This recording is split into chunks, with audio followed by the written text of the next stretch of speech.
Ahmedabad SG highway 6 lane બનાવવાની કામગીરી શરૂ કરાઈ છે। હાઈવે ઓથોરિટી દ્વારા હાલ કર્ણાવતી ક્લબથી વાયએમસીએ ક્લબ સુધી કામગીરી શરૂ કરાઈ છે, જેમાં સર્વિસ રોડના ડિવાઈડર હટાવીને રોડને પહોળો કરવાની કામગીરી શરૂ થઈ છે।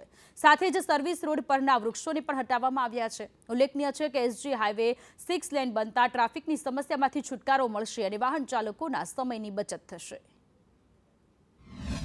અમદાવાદના એસજી હાઈવેને હવે 6 લેન કરવાની કામગીરી છે કે જે પૂરજોશમાં શરૂ કરી દેવામાં આવી છે। આજે આખો એસજી હાઈવે છે તેને 6 લેન બનાવવામાં આવી રહ્યો છે, જેથી કરીને જે ટ્રાફિકની સમસ્યા છે ન સર્જાય, લોકો ઝડપથી એક સ્થળથી બીજા સ્થળ પર પહોંચી શકે। ત્યારે જોઈ શકાય છે કે એસજી હાઈવે પર ઘણા બધા સ્થળો પર સર્વિસ રોડ છે તેને મોટા કરવાની કામગીરી કરવામાં આવી રહી છે। કર્ણાવતી ક્લબથી વાયએમસીએ સુધીનો વચ્ચેનો જે આખો રસ્તો છે કે જે ડિવાઈડર બોક્સ છે તેને હટાવવામાં આવી રહ્યા છે, જે વૃક્ષો છે તેને હટાવવામાં આવ્યા છે અને આજે 6 લેન છે એ રોડ બનાવવાની કામગીરી ખૂબ જ ઝડપથી શરૂ કરી દેવામાં આવી છે।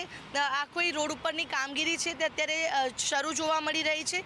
એસજી હાઈવેને આ 6 લેન બનાવવામાં આવી રહ્યો છે, જેથી કરીને વાહન ચાલકો છે કે જે ઝડપથી પહોંચી શકે। આખો આ હાઈવે છે તેને 6 લેન બનાવવાની કામગીરી અત્યારે હાલ જે હાઈવે ઓથોરિટી દ્વારા ખૂબ જ ઝડપથી શરૂ કરી દેવામાં આવી છે। જ્યારે હાઈવે 6 લેન બની જશે એસજી હાઈવે, ત્યારે વાહન ચાલકો માટે ખૂબ જ રાહત થવાની છે, કારણ કે તેઓ એક સ્થળથી અન્ય સ્થળ બીજા સ્થળ પર ખૂબ જ ઝડપથી પહોંચી જશે, ટ્રાફિકની સમસ્યા નહીં સર્જાય અને લોકોના સમયની બચત થશે। ત્યારે એસજી હાઈવેને 6 લેન બનાવવાની કામગીરી પૂરજોશમાં ચાલતી જોવા મળી રહી છે।